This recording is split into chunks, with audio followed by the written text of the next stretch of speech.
Sejam muito bem-vindos, sejam muito bem-vindas. Esse é o Papo Jus, é o podcast da AJUFESP, Associação dos Juízes Federais de São Paulo e Mato Grosso do Sul.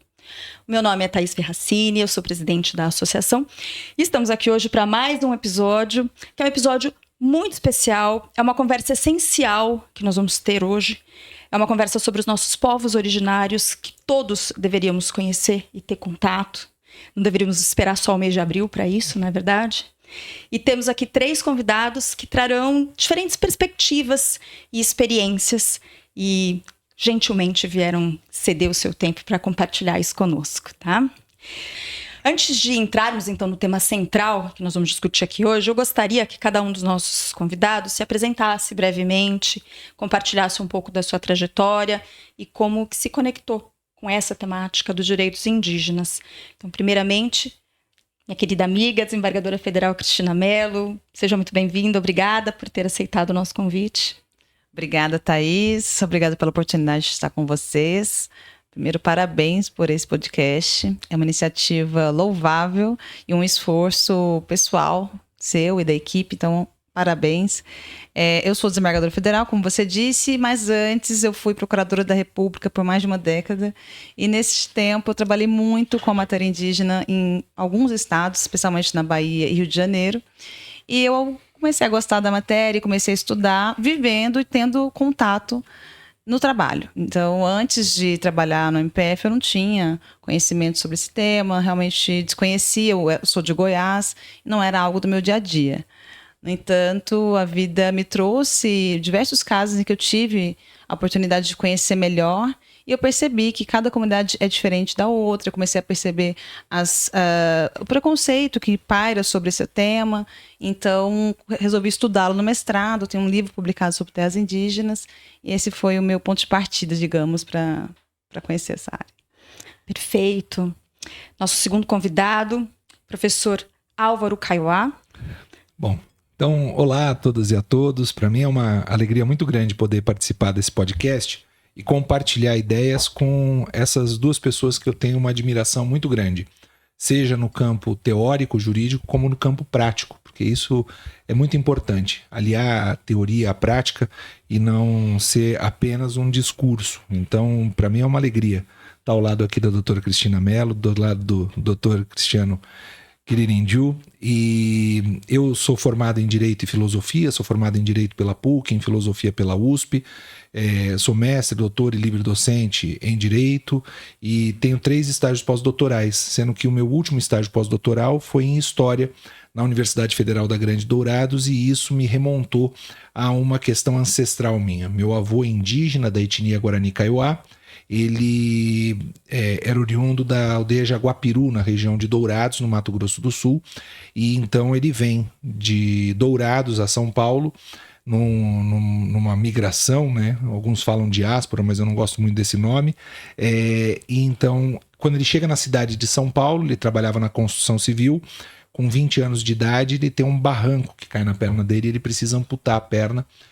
Na década de 10, 20 do século passado, um homem indígena com deficiência na cidade de São Paulo, ele se fixa na capital, e então é isso que me liga a essa dimensão Kaiowá. E quando eu desenvolvi meu estudo de estágio pós-doutoral, eu fui reconhecido dentro da aldeia do meu avô como indígena da etnia Guarani Kaiowá, e tenho toda essa formação jurídica e acabei entrando nessa dimensão por advogar na área de direitos humanos, também advogo para as questões relacionadas ao marco temporal, advogo na União Plurinacional dos Estudantes Indígenas, o próprio Parlamento Indígena, então são temáticas a mim muito caras e importantes, para mim é uma alegria estar aqui. A alegria é toda nossa, assim, nós conseguimos construir um episódio dessa temática com essa representatividade é glorioso. E nosso último, mas não menos importante convidado, Cristiano Kiririnju, seja muito bem-vindo. Olha, eu agradeço essa oportunidade de estar falando dessa temática tão importante, né, para o nosso estado e compartilhar essa bancada aqui com a doutora Cristine, com o doutor Álvaro, né, com a doutora Thaís. E quando a gente tem essa oportunidade de falar desse tema, né, da população indígena do nosso estado e também do nosso país, Eu, enquanto indígena, eu sou Cristiano Queririndiu, sou da etnia Tupi-Guarani. Minha comunidade fica localizada em Ubatuba, aldeia Renascer Ituguaçu. E sou servidor público também há 20 anos na área da educação. E hoje eu estou assumindo a frente de uma recém-coordenadoria de política para os povos indígenas, uma recém-coordenadoria criada, né, pelo secretário de Justiça Fábio Prieto e o governador Tarcísio de Freitas, que é para desenvolver política para os territórios indígenas do nosso estado de São Paulo.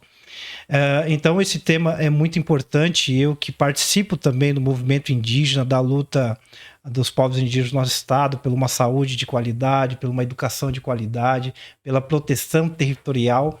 E a gente não pode só falar desse tema no mês de abril, né? A gente tem que expandir para falar de indígena todo dia, porque as dificuldades dentro dos territórios ainda perpetuam. Então, quando a gente tem essa oportunidade de trazer a público, né, o que vem acontecendo nos territórios indígenas, principalmente nos territórios paulistas, onde a gente tem 5 etnias, Tupi-Guarani, Guarani, Terena e Caigangue, é muito gratificante de dar visibilidade para essas comunidades, porque é isso que essas comunidades precisam.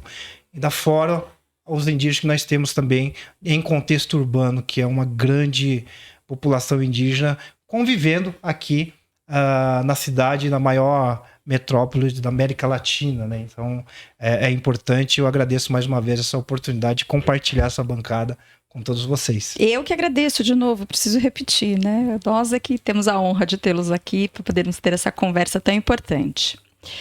Para começar, então, essa conversa, eu queria estabelecer um contexto histórico, um contexto jurídico sobre os direitos indígenas no Brasil. Vamos começar com você, Cris? Como nós podemos assim, entender essa evolução da legislação sobre o tema, mais longínquo possível, desde do período colonial, por exemplo, até a Constituição de 88, que acho que é um marco muito importante, né? Um divisor de águas. É o marco. A Constituição de 88 ela inaugura uma nova forma de ver os povos indígenas como autônomos que podem se autodeterminar, e ela inaugura uma sociedade plural. Isso eu acho que é o grande feito da Constituição. Coloca no artigo 231 os povos indígenas como sujeitos de direitos e retira aquela visão de que são incapazes, que precisam ser tutelados. O Estatuto do Índio, a Lei 6.001, que é da década de 60, então não é recepcionado na sua totalidade. Então eles passam a ter passa-se a ter uma visão de que os indígenas são, inclusive, partes de processo, ou polo passivo ou ativo, não precisam ser representados, tutelados pela FUNAI no processos judiciais. E isso hoje é uma realidade no Supremo, inclusive. Nós temos diversas ações que a PIB, a Associação dos Povos Indígenas Brasileiros, vem entrando com ações, e também as comunidades vêm pedindo participação nos processos, pedindo para ser ouvidas.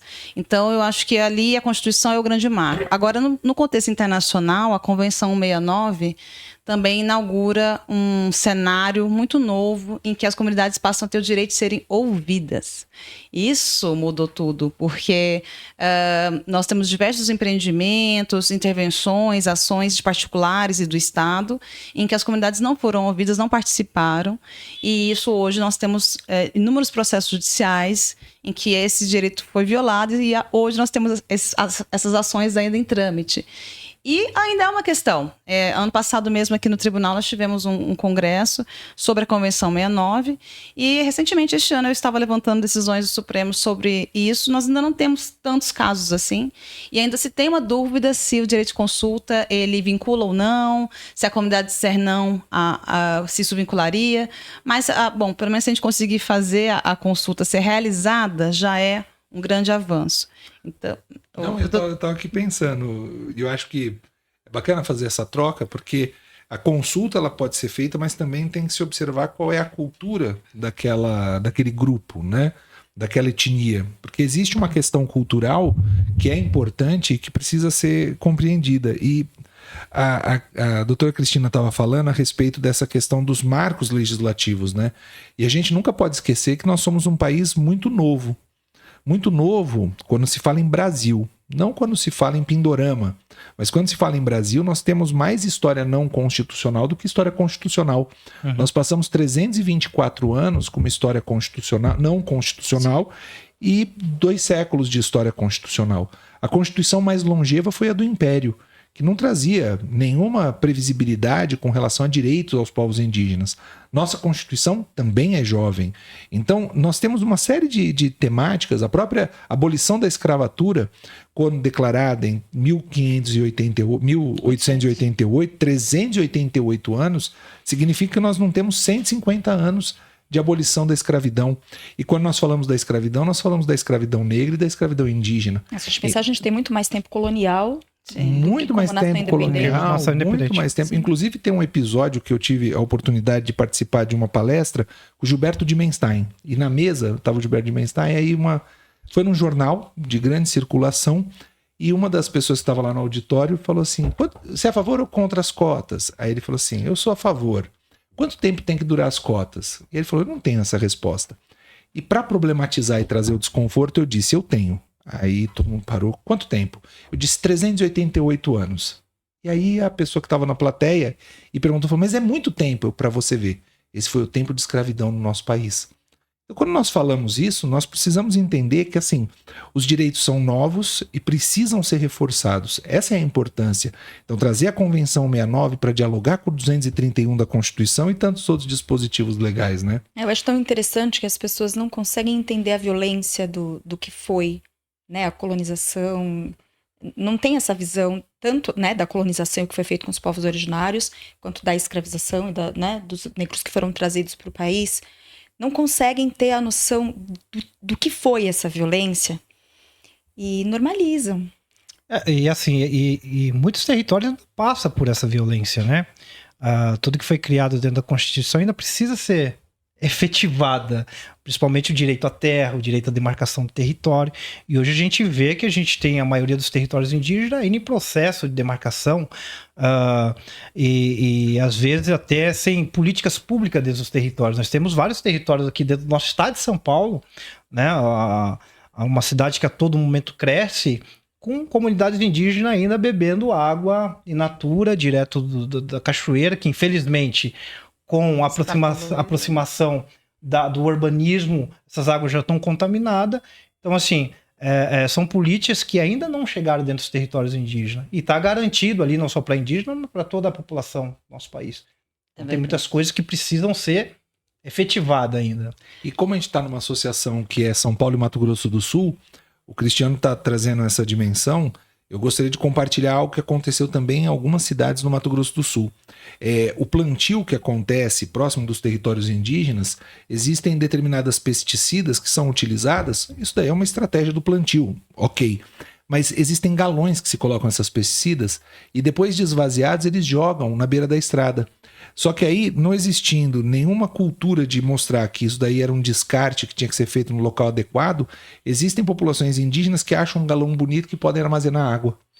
Armazenam água. No veneno. 3 pessoas morreram numa região, lá no Mato Grosso do Sul, exatamente por consumir a água que foi posta num galão bonito e as pessoas ali morrem. Então é importante ter essa... Eu queria trazer um ponto em relação à diversidade. Nós temos mais de 250 línguas indígenas, mais de 200 etnias. E aí a gente quer falar sobre indígenas de uma forma homogênea. Né? Homogênea. Isso não é possível. Então, por exemplo, a realidade da demarcação de Mato Grosso do Sul é muito diferente da realidade da demarcação do norte do Brasil. E demarcar também não é algo que vai resolver totalmente todos os problemas. Então, lá eu acabei de visitar a terra Yanomami e eles têm a terra demarcada, é uma terra maior que o estado do Rio de Janeiro, mas é uma terra que quase todo o tempo está sofrendo a interferência de garimpo ilegal. Então, aquele estado que nós vimos durante a pandemia, de crise humanitária, Yanomami, se deu em razão também da falta de política pública para quem já tem a terra demarcada. Então, não é tão somente uma disputa pela terra. E o marco temporal, que é um tema que a gente não pode deixar de comentar aqui, sim, é algo que traz uma fricção entre os poderes, porque nós tivemos a matéria levada ao Supremo, o Supremo decidiu, um mês depois o Legislativo editou uma lei e o executivo vetou alguns artigos da lei, o veto foi derrubado. Então, nós estamos com os 3 poderes aqui em tentativa de diálogo hoje com o fórum instalado pelo ministro Gilmar Mendes, mas uma dificuldade de se entender onde deve ser colocado esse direito, de que forma. E eu acho fantástico isso que você está falando, Cristina. Por quê? Porque quando a gente começa a pensar essa dinâmica da demarcação de terra, primeiro é pensar no padrão moderno do pensamento eurocêntrico. A ciência é construída em torno de ideias de unidade. Tudo tem que ter unidade, unidade, unidade.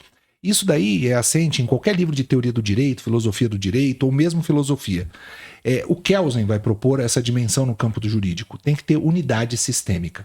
Quando você tem unidade, a coisa anda. Poxa, aí você fala povos indígenas, como se povos indígenas fossem uma unidade. E não são, eles são plurais. Tanto na etnia, tanto nas línguas. Mas como unir essa pluralidade? E talvez existam poucos, mas temas que são necessários de serem ditos. Terra, saúde e educação são temas que, por mais que exista variação, eles precisam ter atenção. Eu penso que esses daí são os 3 temas importantíssimos e que, no fim, acabam unindo. Então você tem o acampamento Terra Livre, você tem as movimentações com relação à saúde indígena que unem.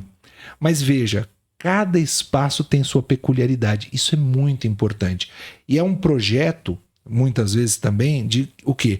É um projeto etnocida, que acaba com a etnia, com a identidade. É importante compreender que o Brasil tem diversas multifacetas. E aí eu acho muito importante ouvir um pouco também, agora, a Cris, porque a gente estava aqui, né, nos bastidores, nós temos... Mas ouvi um pouco o Cris, porque ele, na coordenadoria dos povos indígenas, ele tem feito um processo que o quê? A competência não é federal, né? A competência é estadual. A competência federal é de demarcar terra. E a estadual? Eu costumo brincar, dizer que na gestão dele ele não demarca, ele marca as terras. E marca com políticas públicas. E isso é muito importante, né? Exatamente. Quando a gente fala de política pública, né, e a gente coloca todos os indígenas ali no mesmo balaio, falando nesse sentido, no estado de São Paulo nós temos comunidades que já têm um contato há muito tempo, né, com o não indígena e necessita de ter formação, necessita de ter uma escola de qualidade dentro do seu território, necessita de ter um saneamento básico dentro do seu território, porque hoje no estado de São Paulo não dá para nós considerar os indígenas como no norte do país, que ele vai conseguir viver ali de caça e pesca. Não que isso também afete a sua cultura de casa de reza, do artesanato, mas a gente tem que fomentar um trabalho que possa ter renda dentro do seu próprio território. O que nós fizemos, então, no começo da gestão da Coordenadoria de Política dos Povos Indígenas do Estado de São Paulo? A gente deu prioridade para avançar na educação escolar. Então, nós começamos a construir escolas estaduais, né? Através da Secretaria de Educação, através da FDE. Começamos a construir 8 unidades escolares no Vale do Ribeira, onde não existia escola, onde o território não é demarcado.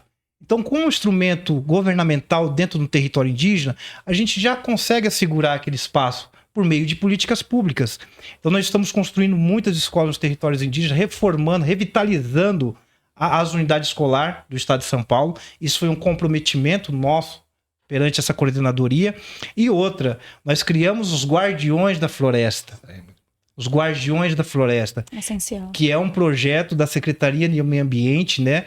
Aí comandada pela secretária Natália Rezende, né? Junto com a Secretaria de Justiça, onde a gente considera os indígenas como os verdadeiros guardiões dos seus espaços, ali em áreas sobrepostas aos parques, né? Como eu falo, né? O parque sobreposto às comunidades indígenas, né? O parque veio depois, né? Veio depois. Então, o Estado reconhece os indígenas como os verdadeiros guardiões e ainda fazem um pagamento para os indígenas, né? Fazem um pagamento com valores de diárias e isso traz aí também um recurso para a comunidade indígena. Porque a gente entende, sim, tem especificidade dos territórios indígenas do Mato Grosso, temos na Amazônia. A gente não pode fazer um discurso onde coloca os indígenas como se fossem todos iguais, como se as mesmas lutas por um território é o mesmo... E as mesmas necessidades, as mesmas necessidades, exatamente. Como eu disse, é inadmissível a gente ter Nós temos no estado de São Paulo 37 territórios, num total de 99 aldeias, onde 96% dos territórios não tem uma água tratada, uma água potável de qualidade, não tem um saneamento básico. E olha que nós temos a Secretaria Especial de Saúde Indígena, já constituída há bastante tempo, desde a época da FUNASA, passou para a Secretaria de Saúde, mas que não é implementada essas políticas dentro dos territórios indígenas. Sim. Então os povos indígenas eles sempre têm que vir numa luta. Né? Criam para dar uma resposta, mas não implementam de fato. Né? Sobre esse ponto, eu queria trazer... existe um estudo que mostra que a coincidência da área preservada, da vegetação preservada no Brasil e a área em que é ocupada por comunidades tradicionais, incluindo povos indígenas, enfim, quilombolas, comunidades tradicionais em geral, a coincidência, se plotarmos, será 75%. Então, onde está preservada a vegetação no Brasil é onde estão essas populações. E isso mostra, além da questão histórica, mostra a questão fática, atual, de que onde a mata está preservada, a mata está em pé, é onde estão esses povos. E aí, voltando lá na Convenção 69, a gente tem que usar como uma interpretação prospectiva de todos os direitos, das outras leis também. Então, lá na lei que fala dos parques, das unidades de conservação, a gente tem que considerar o controle de convencionalidade, analisar essa lei de acordo com a Convenção 69, de acordo com a Constituição, e isso já tem enunciado do Ministério Público Federal, já tem ações nesse sentido, estudos sobre essa necessidade do juiz, do intérprete da Constituição, analisar a legislação infraconstitucional a partir desses princípios, para não retirar a população que está lá, inclusive preservando a mata ao longo do tempo. Uhum, né? Vou te aproveitar na continuação da tua fala aqui. O que você vê hoje em dia, então, que são assim, os maiores desafios contemporâneos hoje em dia para conseguir implementar esses direitos que estão escritos, né? Vamos dizer que o reconhecimento deles no campo teórico veio, mas para o reconhecimento fático deles mesmo. Eu acho que falta execuções, né? Nós temos muitas políticas aí garantindo o direito à saúde, ao saneamento, o direito à educação, mas que não tem uma efetividade assim, efetiva mesmo. E hoje o que eu vejo quando se fala em preservação da Mata Atlântica ou na própria Amazonas, a gente se preocupa muito na preservação, vamos dizer assim, da floresta, mas e da vida? Ali da população que vive ali naquele território. Porque a gente não pode falar em preservação ambiental sendo que uma comunidade indígena não tem um saneamento básico. Onde ainda eles estão ali fazendo sua necessidade, desculpa a palavra, mas na mata, na margem de um rio. Então, assim, você colocar essa política aqui no estado de São Paulo, não tem como as comunidades indígenas viver desse jeito. Elas necessitam de um saneamento básico.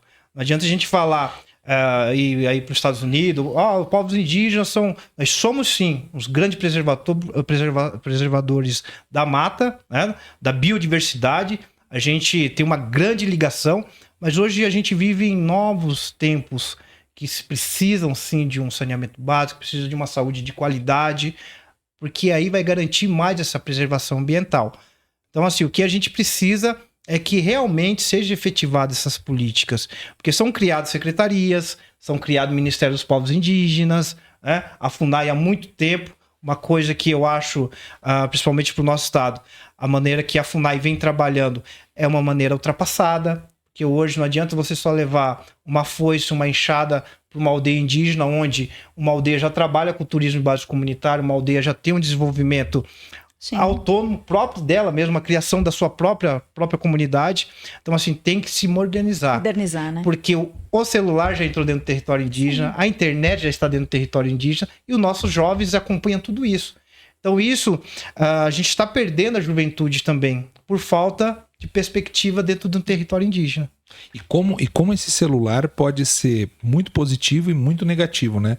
Se você pegar o documentário Território, que aconteceu em Rondônia, um jovem, ele usa drone para poder desmascarar todo o garimpo que era feito naquela região. Esse drone sobrevoa a região e ao sobrevoar ele vai detectando, os pontos, né? Ele marca isso e aí dentro do próprio território os próprios parentes indígenas vão lá e prendem os garimpeiros e falam assim, olha, nós temos já toda a comprovação, tal, prendem com arco e flecha, levam para as autoridades e falam assim, ó, tá aqui todo o documento, tá tudo envelopado, é só levar. Então, assim, a tecnologia funciona. Pro bem. Mas também você pode ver outras coisas com a juventude que começa a acessar o celular e ver um mundo que ela não acessa. E ao ver esse mundo que não acessa, produzir um hiato. E isso gerar um vazio e uma angústia, né? O Heidegger diz isso, né? A angústia se erige do nada. E essa angústia pode promover suicídios. Sim. O cabo à vida que esses jovens começam a ter. E muitas etnias têm praticado suicídio exatamente por conta desse anacronismo de mundo. Então, também é entender isso e essa velocidade do tempo, porque o tempo ele vem atropelando todas essas questões. Exatamente, né? exatamente. Aliás, tem uma questão, o Cristiano estava falando, essa questão de saber as necessidades e também entender as urgências, né? Eu me lembro quando teve a calamidade, que eu não sei se está resolvida, mas 12 Yanomamis no norte do Brasil, um jornal de grande circulação entra em contato comigo para dar uma entrevista. E o tom da entrevista era assim: eles não podiam comer o peixe contaminado de mercúrio. E aí falou assim: o que você acha do sódio da sardinha em lata que estão comendo? Aí eu falei assim: não, peraí, você me repete essa pergunta, que eu não tô acreditando que essa é a pauta. Essa era a pauta. Eu falei assim, não, aí não vai dar. Aí é papo de nutricionista.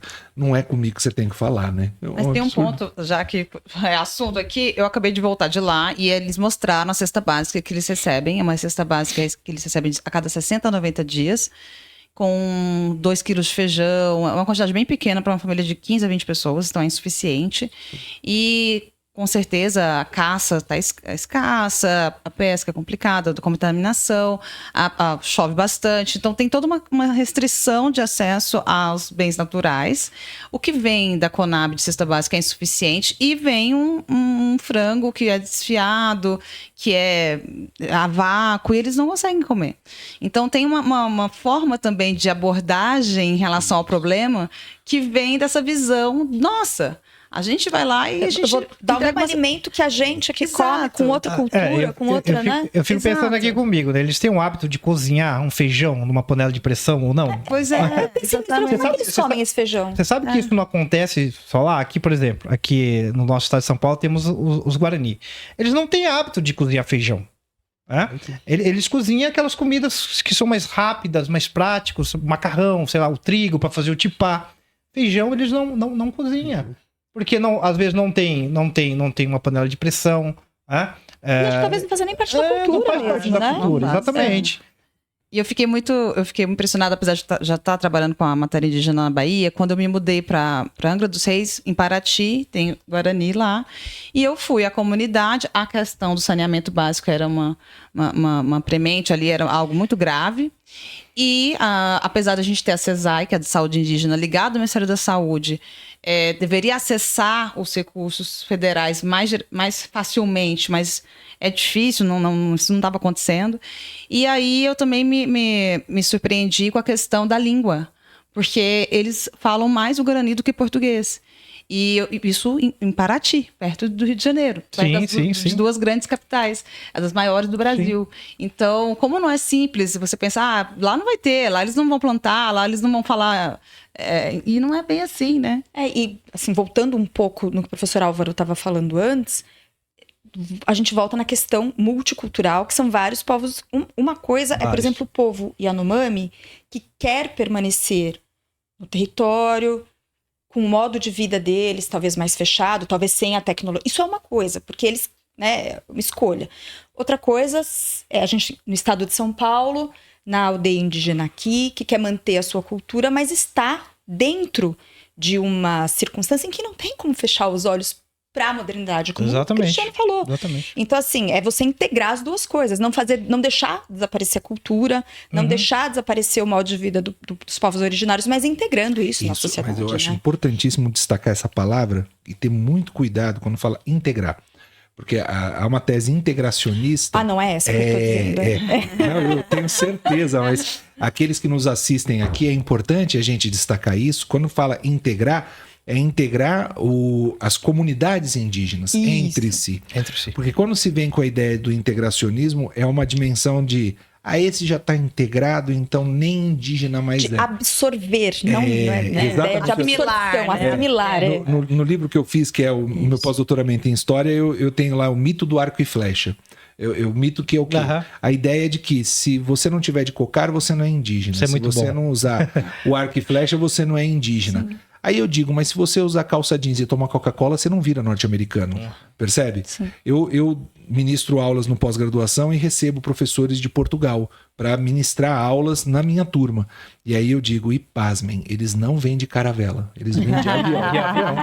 É isso, percebe? E tem aquela fala, né? O indígena com celular não é mais indígena, né? Isso. Aí a dimensão de que você deixa de ser indígena porque tem celular. Não é isso. Porque né? você passou a usar determinadas tecnologia. coisas que são relacionadas aos tempos modernos. Então, para você ser indígena, você tem que ficar lá em 1500. Mas É isso, né? exatamente. Tem uma narrativa desse sentido. Vocês sabem que tem. Por exemplo, a questão da terra indígena. Uma das questões que se traz é que se uma comunidade indígena estiver na terra por 15, 20, 25 anos, a discussão é sobre demarcação, não é sobre uso capião. Mas ele também é um brasileiro como... Tudo bem, tem a questão da demarcação de terra indígena, mas já tem o direito de uso capião porque já está ali como se fosse um particular. Ou, por exemplo, uma mulher que sofre violência doméstica. A gente fez uma escuta no CNJ de mulheres indígenas e elas disseram, quando a gente vai à delegacia da polícia de proteção à mulher, de violência doméstica, dizem, vocês são indígenas, procurem a Polícia Federal. E quando a gente vai na Polícia Federal, dizem, não, vocês são mulheres que sofreram violência doméstica, isso não é crime federal, procure a Polícia Civil. Então, as instituições também ficam, não conversam, né? Exatamente. E o doutor Álvaro, ele colocou um ponto muito importante aqui, que é agora a tecnologia dentro dos territórios, né? Essa questão do drone e câmeras trap, a gente tem dentro desse programa Guardiões da Floresta, que está ajudando os territórios na fiscalização, né? Nas denúncias de invasões dentro dos territórios. A gente até o ano, saiu até uma matéria no Jornal Nacional sobre a mineração ilegal em Ubatuba, ela foi captada por um drone, né? Então, assim, essa tecnologia está ajudando demais o território, não só na fiscalização do território, mas também no registro, né, das histórias dos mais velhos, né, das histórias ali na língua indígena, ou tupi-guarani, caigã, que seja. E, assim, está fortalecendo muito. Porque nós, infelizmente, por não ter essa tecnologia, a gente perdeu muito. Né? Muitas histórias bacanas dos povos indígenas, muitas histórias que poderiam nos fortalecer muito mais. Então, a tecnologia é um ponto positivo dentro do território. Tá? Então, assim, é muito, muito importante que venha acontecendo hoje. É importante também verificar como que ela está entrando no território, Exatamente. né? Se é uma imposição, se tem... Por exemplo, voltando, né, na comunidade Yanomami, a internet, há um ponto de internet, que é a FUNAI que levou, enfim, mas não tem escola. Então, isso é muito ruim, porque você não consegue trazer o básico. Você não vai conseguir manejar. E eles querem, esse é o ponto. A autodeterminação é isso, eles querem a escola. Então, eles pediram a escola e não chegou. Sim. O problema é que, assim, eu, quanto liderança indígena, eu vivi muito isso dentro do meu território. Às vezes a comunidade ela queria ir por um caminho, só que sempre teve muitos intermediários, muitas pessoas que falava pela população indígena. Tutelavam, né? Exatamente. E às vezes não era aquilo que a comunidade queria, doutor Álvaro. Então, assim, a gente vem passando por um tempo de mudanças hoje, graças a novas lideranças, ao conhecimento, igual o doutor Álvaro, que é um indígena, né? Guarani Kaiowá, tem vários, né? Estudou muito. Então, quanto mais indígena a gente tiver adequado, não digo assim, mas que esteja... com todo o conhecimento do não indígena, isso fortalece, porque a gente tem um conhecimento do território, a gente sabe o que o território precisa. Eu lembrei de uma história que você falou aqui, Cris, no plural. que é do Edson Caiapó. O Edson Caiapó, ele foi já consultor da Unesco, já trabalhou com a OIT, e ele propõe uma série de mudanças legislativas e essa compreensão do anacronismo da lei não indígena aos indígenas. E aí ele falou de uma escola indígena que foi criada em uma determinada região do Brasil, que era fantástica e tal, e nossa, é modelo de tudo. Bom, aí sempre indo bem, com bom desempenho, com tudo. Aí mandaram um sujeito para fazer a vistoria na escola indígena. Aí ele foi na escola, período letivo, pela Secretaria de Estado e tal, e ele foi fazer a vistoria. Ele vai lá fazer a vistoria, vazia a escola. Ele, como que a escola tá vazia? Não pode estar vazia, ela tem que... E tal, não sei o quê. Só que era período de colheita do milho, em que toda a comunidade se envolve, inclusive os professores indígenas, e eles precisavam estar envolvidos nesse momento comunitário. Bom, o sujeito deu 0 em tudo, invalidou tudo, falou, não tem que mandar mais verba, trava tudo que tem que travar, essa escola não pode andar mais. Aí depois tiveram que chamar esse sujeito para explicar a ele, olha, veja, é uma questão cultural, você precisa compreender que é preciso se adaptar de alguma forma a essa circunstância nova que foi criada. Sim, e isso é importante, né? Eu acho essa história muito ilustrativa da luta pelo não anacronismo, né? Que às vezes os instrumentos estatais eles são tão enlatados, eu vou puxar para a academia, né? Às vezes é uma coisa assim, você faz um artigo e tem que ter determinados requisitos. Não tem o requisito X, quer dizer, o teu artigo não vai cai ser publicado, numa estratificação baixíssima. Mas tem o requisito Y, aí a coisa estoura. Então tem que tomar esse cuidado e não aplicar essa lógica única e não contemplativa da dimensão indígena. Eu acho que tudo tem muito a ver com o fato da legislação ser eurocêntrica, feita por não indígenas. Verdade é essa, né? Que é a tutela, né? É isso, Exatamente. A fiscalização é de não indígenas, provavelmente essa pessoa que foi até lá não entendia nada de nada, né? É para corroborar com... E veja, raridade encontrar desembargadoras aqui como a Cristina Mello. Ela vem do 5º Constitucional, do Ministério Público Federal, ela ali teve experiências com relação à temática indígena e ao chegar na magistratura começa a trazer essa dimensão para os colegas de trabalho. Claro, existem outros tantos desembargadores que entendem da temática, escrevem sobre a temática. Estava rememorando aqui o Dr. Neri, que escreve, né, Tchê Tempo Guarê, um livro fantástico que eu tive a oportunidade de ler, e ele fala dos Guarani, da experiência dele em Amambai, no Mato Grosso do Sul. Tem exatamente algumas pessoas que têm condições, inclusive, de falar. Mas existem tantas outras que falam sem conhecer, não entendem o que é um laudo antropológico e nem respeitam um laudo antropológico. A magistratura federal, ela tem feito um trabalho belíssimo no sentido de compreender a importância de um laudo antropológico. Porque isso, o laudo antropológico, ele busca corrigir esses descompassos, né?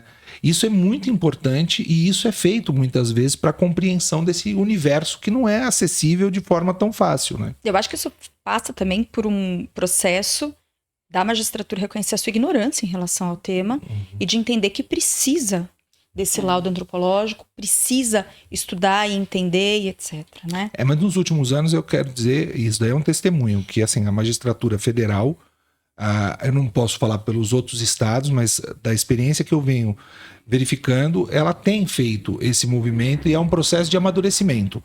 Também não dá para esperar, se são 200 anos de história constitucional e 30 e tantos anos de Constituição, esse movimento vem sendo feito e esse amadurecimento vem sendo acurado, né? Isso é importante. Eu ia falar das capacidades institucionais, eu até abordo isso quando eu escrevi sobre o tema, porque é exatamente isso que você estava falando, Thaís, de entendermos que somos juízes, temos conhecimento do direito, da norma, mas nós precisamos de auxiliares, intérpretes de outras disciplinas, e a antropologia é uma delas, assim como, se for necessário, outras, história, biologia, enfim, depende da matéria que está sendo tratada. Então, como é uma matéria que envolve cultura, a gente precisa desse apoio. E é muito frequente quando verificamos essa questão dos laudos, etc., que há realmente uma dificuldade do magistrado, eu falo de mim, enquanto procuradora lá no início da carreira, de entender isso.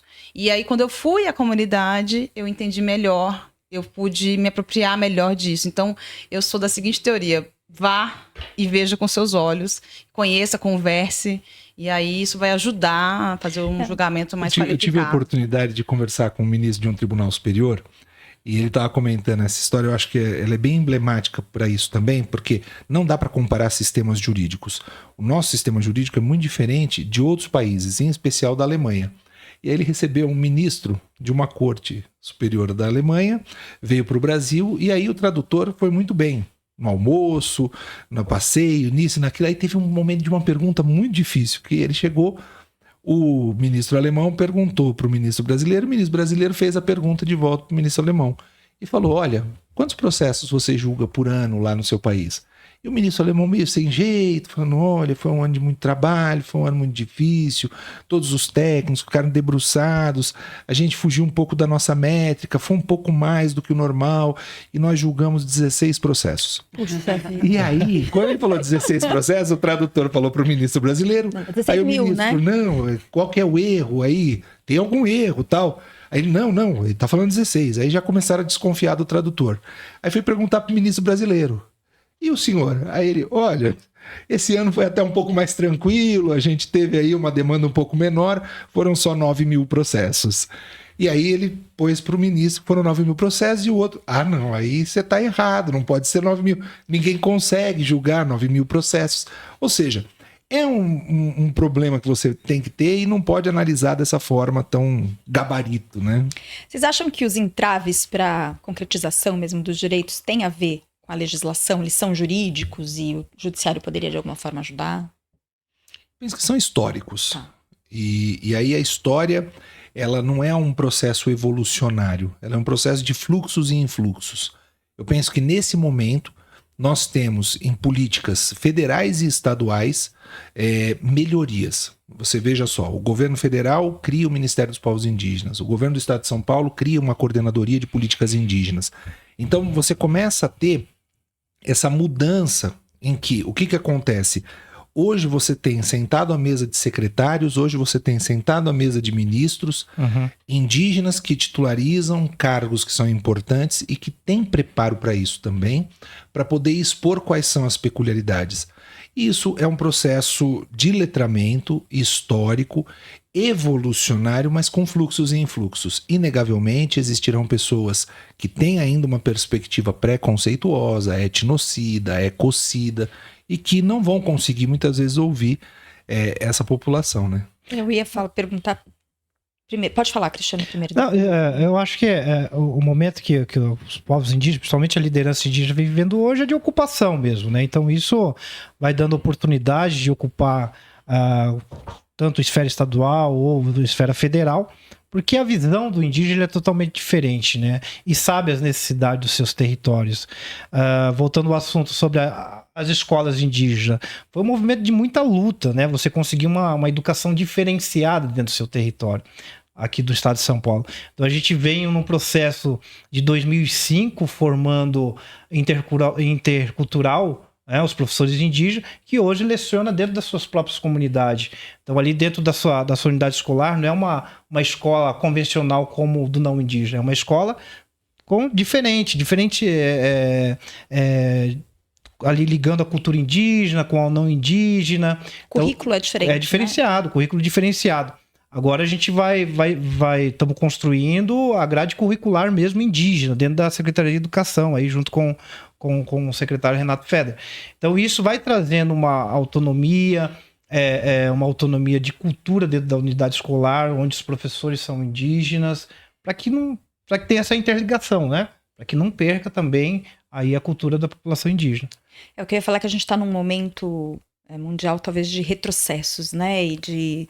Se vocês veem que isso de alguma maneira tem respingado nos movimentos de luta pelos direitos indígenas ou se não chegou nisso, né? Porque a gente está vendo isso acontecer em outros movimentos de grupos minoritários, então... Eu não sei, eu ainda precisaria refletir de forma mais acurada, porque a grande dificuldade de pensar o nosso tempo contemporâneo é estar inserido nele e não conseguir suspender o juízo. Então, esse é o primeiro movimento filosófico que eu faço para dificuldade de compreensão disso.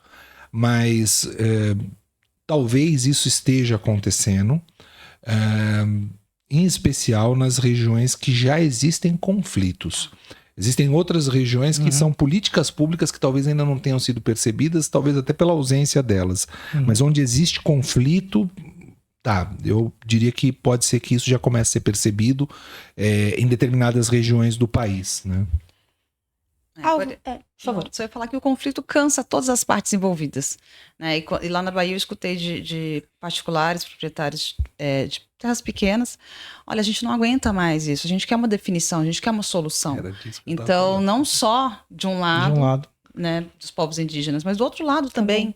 Então, eu acredito que esse cansaço vai levar a mais consensos. É uma fé que eu tenho de que essa situação de contínua fricção, essa questão que está sendo colocada em xeque o tempo todo, vai levar a mais consensos. E recentemente a gente teve uma solução de uma compra de uma área grande, Mato Grosso do Sul, inovações, inclusive o Supremo trouxe essa possibilidade, interpretando a Constituição de uma forma que nem o Constituinte lá previu, então já modulando isso com o tempo. Então, quem sabe outras propostas vão vir com o tempo e vão melhorando, né, essa situação de conflito. Né? O ponto de maior conflito é a demarcação das terras, gente? Sim.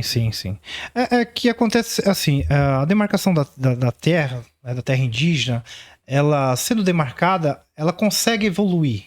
Não é que isso também não é que isso não aconteça com o território não demarcado. Mas a gente tem um processo ainda de que território indígena quem cuida é só a FUNAI. Né? Então, assim, os próprios municípios e o próprio Estado acabam não construindo política para esses territórios. Né? Então, ela acha que ela vai construir política só depois de demarcado. Mas não é. Ali, tendo uma comunidade tradicional indígena, ela tem o direito, como qualquer outro cidadão, de ter as políticas ali dentro do seu território. E isso deixa as comunidades refém. Tem território indígena que passa aí por 20, 30 anos e o território não é regularizado. E a comunidade fica ali sofrendo. Então, aqui no estado de São Paulo, nós fizemos um trabalho inverso. Estamos fazendo parceria com a prefeitura. Tem território indígena no seu município. Você tem que ir lá dar uma atenção, tem que fazer uma pavimentação, tem que fazer uma iluminação. Porque, munícipes também, né? Sim, assim. Porque tem não só municipal e estadual, tem aquela visão de que terra indígena é FUNAI e CESAI que cuida. Então vocês se viram aí. E aí o indígena também sem conhecimento, ele fica ali também só batendo na porta da FUNAI e na porta da CESAI. E a gente está mudando isso. Não, o município ele tem sim a sua obrigação, o estado tem sua obrigação, mas ainda a questão da demarcação de terra afeta muitas comunidades. Como é que está em São Paulo a demarcação? Olha, em São Paulo a grande maioria dos territórios não são demarcados. Não são demarcados. Tem processo ou não? Tem, todas têm processo. Foi declarado agora a demarcação do território aqui do Jaraguá e mais, professor, me ajuda, seis territórios no Vale do Ribeira. Isso. Foram declarados para demarcação, né? Mas ainda vem todo esse processo de...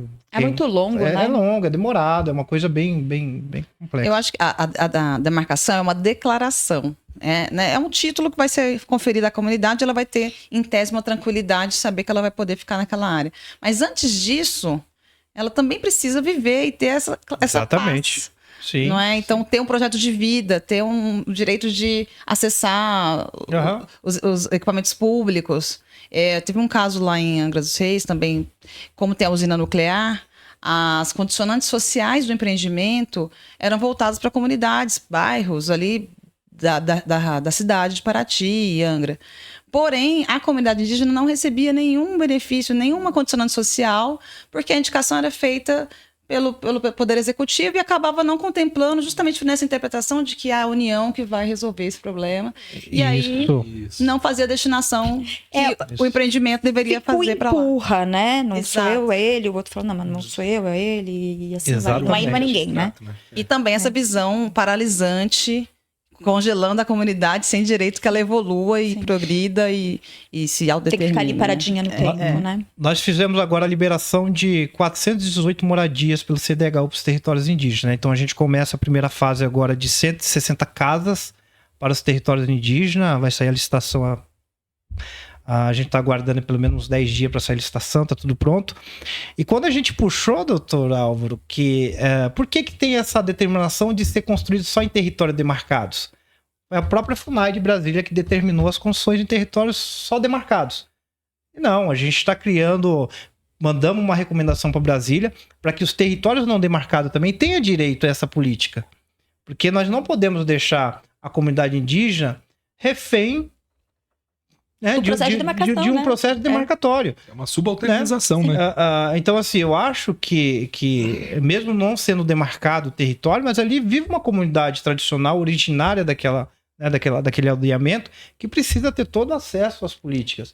Então, a gente está criando um programa específico para moradias em territórios não demarcados, né? Só que assusta é que o próprio órgão que ali é, entre aspas, responsável pela comunidade indígena, ela determina, não, CDHU quer construir casa, vamos construir só em território demarcado. Sendo que o nosso estado, a maioria não demarcado. Não é demarcado. Não é demarcado. Então, assim, o que eu penso sobre essas questões é que hoje, né, o próprio indígena está ali esclarecendo a sua necessidade, trazendo isso, as dificuldades que nós temos, só tem a valorizar aí os nossos territórios indígenas. Eu acho que o ponto de partida é considerar que é um indivíduo que tem seus direitos previstos na Constituição, como todos os outros. Isso já é um avanço, porque hoje o cenário é de discriminação e de uma subcategoria, né? De subcategorizar, porque eu não consigo compreender, eu quero homogeneizar, enfim. Então, se você já colocar no mesmo nível, já é um avanço. Então, é um nível de respeito, né? E também de participação. Porque quando se ouve com boa vontade, já é um outro avanço, porque ali a gente consegue saber qual que é a política que deve ser E a armadilha que é montada é a seguinte: se você não tem terra demarcada, diz, você não tem direito. Se você tem terra demarcada, poxa, olha o direito que você tem, você já tem a terra demarcada. Vamos resolver o problema dos outros aqui. E aí você imobiliza, inclusive, as decisões políticas. Exatamente, exatamente. Eu queria aproveitar que o professor Álvaro está aqui, e eu queria, assim... A gente sabe que o território é muito importante para o povo indígena, por questões culturais, de ancestralidade. Eu queria que, se o professor pudesse nos explicar, assim, para as pessoas entenderem como as duas coisas estão intrinsecamente relacionadas, né? Tem um parente chamado Kazé Angatu. Gosto muito dele. Ele tem falas que são muito, muito poéticas, né? E ele vai explicar a dimensão de terra. E ele diz, por que a cor da minha pele é da cor da minha mãe? E por que minha mãe é a terra? Compreender isso significa entender que a nossa mãe é a terra. E essa dimensão é o ponto de união de várias etnias, de muitos povos, entender a ligação ancestral que existe com a terra. Então você não pode chegar e falar assim, olha, eu vou trocar o seu território para um ladinho aqui. Eu vou te colocar ali no outro, é terra também. Mas né? é até melhor, você tem uma vista melhor, você vê, não é isso. Você não está buscando vista, você busca toda aquela história que passou por aquele território, por aquela terra. E isso é muito interessante porque eu vejo muitos debates em que as pessoas querem reduzir a questão econômica. Então fala assim, sei, é o valor do território. Mas veja, pensando economicamente, seria pegar, se você mora num bairro nobre, a sua casa e levar para um bairro periférico. A mesma casa, com número de cômodos, banheiro, estacionamento para o seu veículo, tudo. Se você fizer isso, a pessoa vai falar assim, não, mas aí é diferente. Só é diferente porque está mexendo exatamente numa crença que você tem, que é a crença econômica. Já os povos indígenas, mudar o território significa tirar dali toda a ancestralidade que ele tem posta naquele território, naquela terra. Aquilo ali mistura o sangue da mãe dele, da ancestralidade dele, de tudo que passa na história dele, para ele entender aonde ele pisa. E a depender da cultura, tem culturas que entendem que existe esse encantamento dos ancestrais e eles estão naquele território. Então não dá para fazer uma coisa, vira a chave, muda daqui, vem para lá. Não é uma mudança que você põe num caminhão de mudança e fala, leva para lá que não tem problema. E isso é uma percepção muito importante que os laudos antropológicos, por exemplo, têm a condição de mostrar. Existem etnias que são deslocadas de território e começa um processo coletivo de depressão mesmo, de melancolia de vários que ali moram. E isso pode ser um projeto também de acabar com essa etnia a partir do momento em que eles não têm mais vontade nem mesmo de crescer, procriar, Sim. de ter filhos, de seguir. Exatamente. Então isso é muito triste, né? Tem uma frase também do Ailton Krenak que ele fala que, falando sobre meio ambiente, ano de COP30, e também a outra esperança que eu tenho, que o aspecto do meio ambiente acabe auxiliando nessa visão plural de mundo, mas ele diz o seguinte, que o meio ambiente para ele não é um almoxarifado como os não indígenas às vezes veem, que você pode ir lá e retirar. Ele vê com outras presenças naquela terra, e aí ele traz de outro modo. Então, esse modo de ver o meio ambiente como a terra, né? E o meio ambiente somos nós também, nas vidas, né? Essa interação entre o meio biótico e abiótico é o meio ambiente. Então, os seres humanos, nessa interação, vendo dessa forma de retirar, extrair, explorar, foi o que fizemos nos chegar onde nós estamos. Sim, né? sim. A ligação do indígena para a terra é muito forte, né? A gente não se separa ali da natureza, do meio ambiente. É uma ligação mesmo muito, muito forte. E depois da Constituição de 88, esses povos que foram expulsos das suas localidades, né? O que muitos não entendem. Por exemplo, a aldeia Renascer em Ubatuba. Ela foi uma retomada de 1999. Para os municípios de Ubatuba, os indígenas ali são imigrantes, né? Mas eles não sabem que foi uma retomada porque, antes da Constituição, os indígenas eles eram massacrados, eram mortos, tinham que fugir. Então, depois que saiu a Constituição que garantiu aí o direito aos povos indígenas, começou o processo de retomada das suas regiões, né? Só que esse processo ainda é visto com muito preconceito, é visto como invasores. Virou ao contrário, né? Não são os colonizadores, não são as pessoas que chegaram aqui e expulsaram esses povos. Hoje os indígenas são considerados como os invasores. Então por isso que a gente vê na Bahia, vê no Mato Grosso as retomadas de terra e a dificuldade que é voltar para sua terra originária.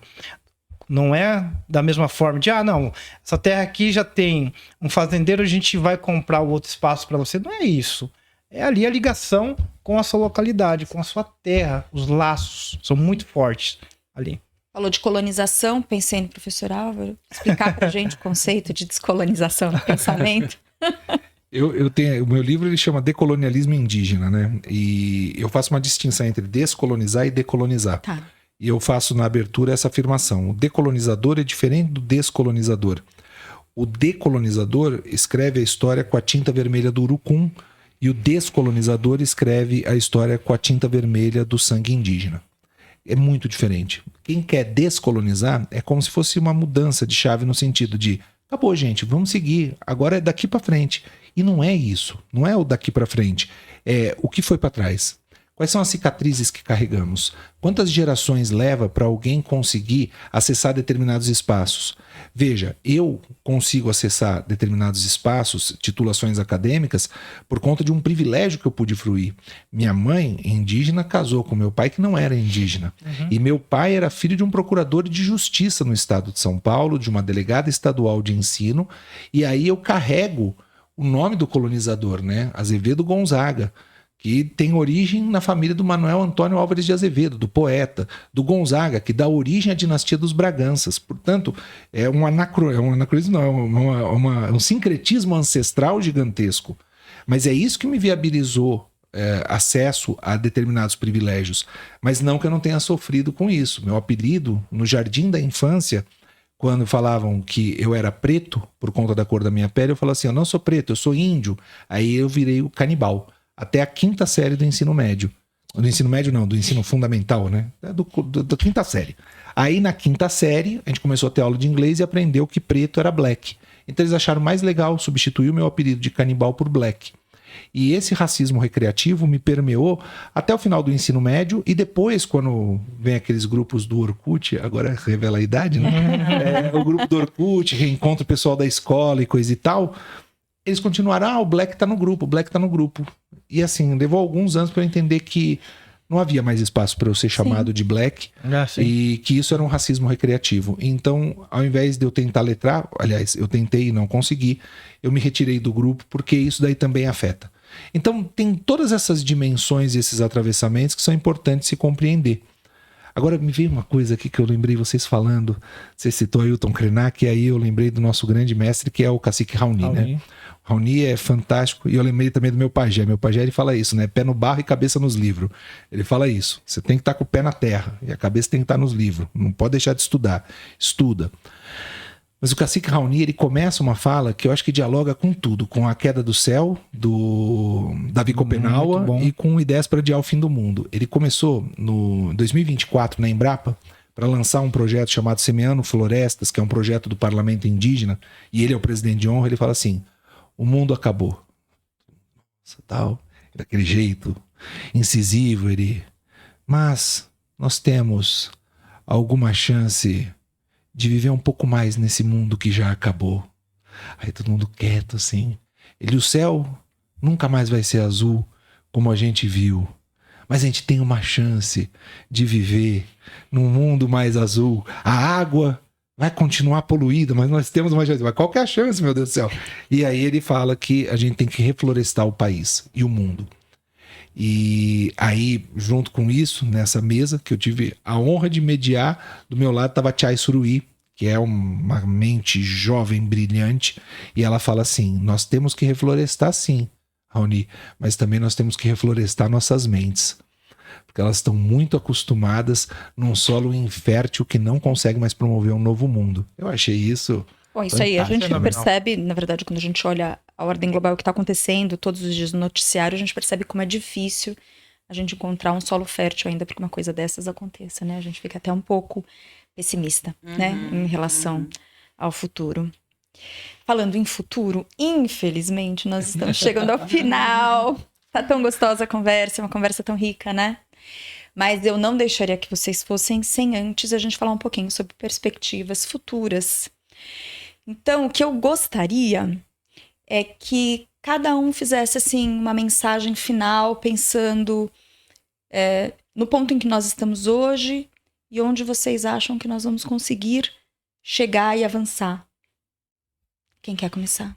Olha, por ser indígena e ter passado várias dificuldades dentro do território, eu mesmo, professor Álvaro, eu nunca estudei numa escola indígena, né? Porque na minha época não tinha. Sempre estudei em escolas não indígenas e o preconceito sempre foi muito forte. E hoje é muito importante quando a gente pode trazer uma conversa dessa, né, uma reflexão, né, para a população.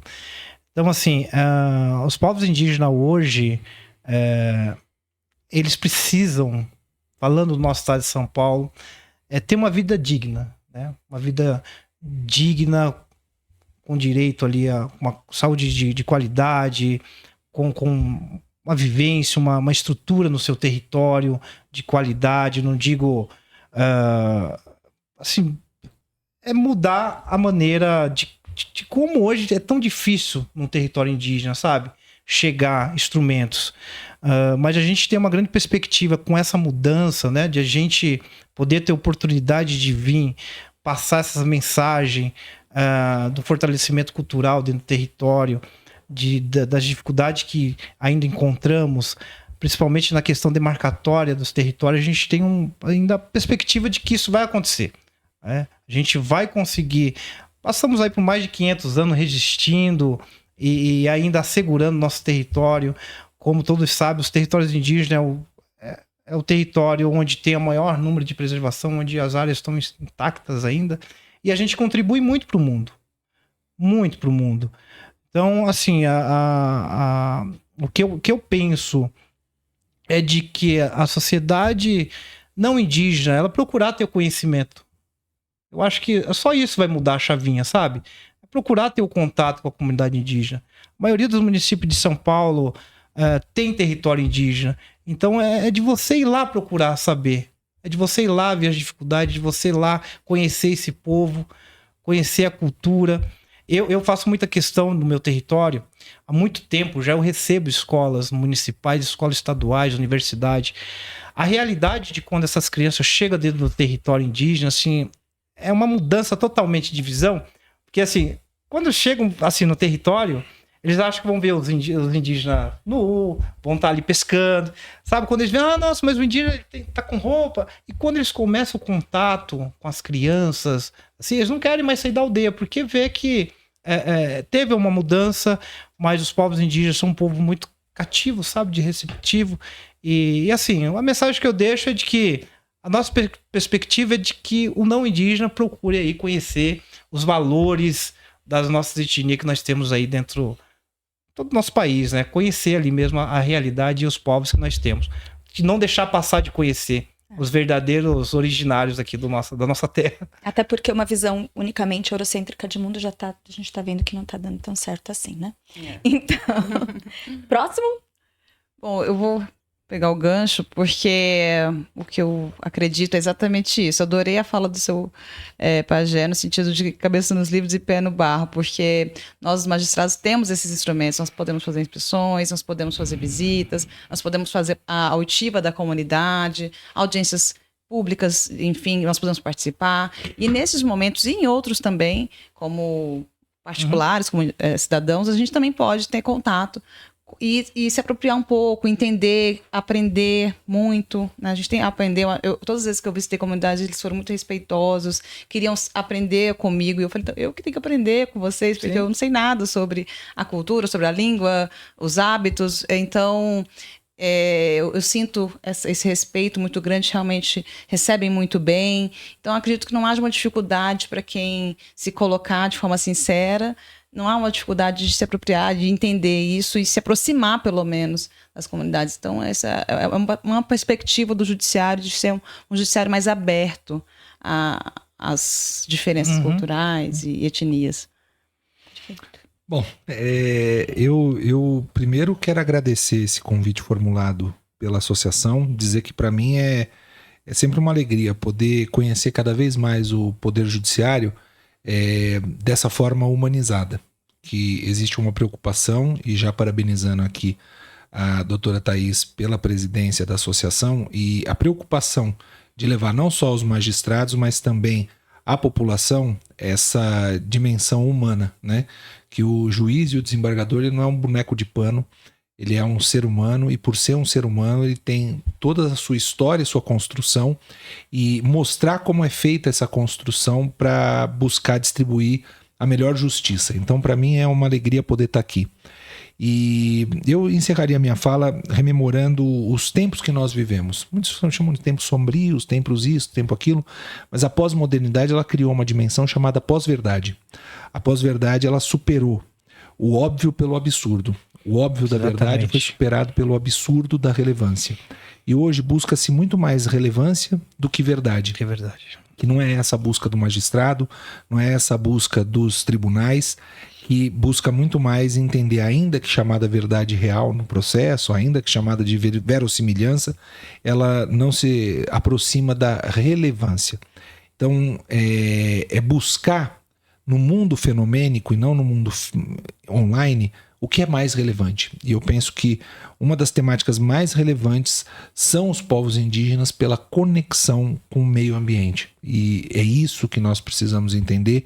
Então, a conexão com o meio ambiente é o que existe de mais relevante, porque verdadeiramente o cacique Raoni tem razão, o mundo está acabando. E se a gente não virar essa chave, esse mundo vai terminar. Existe uma pesquisa que mostra que se o mundo produzir o lixo que os Estados Unidos médio produz por cidadão, no mundo, o mundo vai colapsar, ele vai acabar em 2028. Isso daí já está claro. Ou seja, já mostra que não existe melhor ou pior nessa escala. Então, que tipo de vida você quer levar, né? O Barão de Itararé tem uma frase, né? O que a gente leva da nossa vida é a vida que a gente leva. E eu quero dizer que no dia de hoje, participar desse podcast ao lado do Cristiano, ao lado da Cristina, ao lado da Thaís, o Daniel aqui dando o nosso, né, background, para mim faz com que eu possa dizer aquilo que a Fernanda Torres disse, né? A vida vale a pena. Então, muito obrigado. Nossa, que lindo, gente. Olha, eu queria agradecer a vocês. Eu não tenho nem palavras para agradecer, porque vocês vieram aqui compartilhar conosco, como eu sempre digo, o bem mais precioso de vocês, que é o tempo. Porque o nosso tempo, ele não volta. O que perdeu foi. Então, muito obrigada. Então, assim, de coração, eu achei um episódio maravilhoso, tenho certeza que todo mundo vai adorar. Eu queria agradecer ao Daniel, nosso diretor, que está aqui atrás das câmeras, hoje nos ajudando na operação. Obrigada, viu? E, infelizmente, nós chegamos ao fim de mais um episódio do Papo Jus. Como sempre, eu vou pedir para quem tiver assistido a esse episódio para curtir, para se inscrever no canal, para deixar comentários. Nós estamos sempre abertos para receber sugestões de novos temas. Aliás, para nós é muito importante ouvir para que nós possamos produzir algo que seja relevante e que seja de interesse geral. Nós temos o Instagram da associação, que é o @ajufesp.oficial. Ali a gente também compartilha uma série de informações que dizem respeito à nossa atividade diária. Mais uma vez agradeço a todos, agradeço a quem ficou conosco até o final e até o próximo. Tchau, tchau.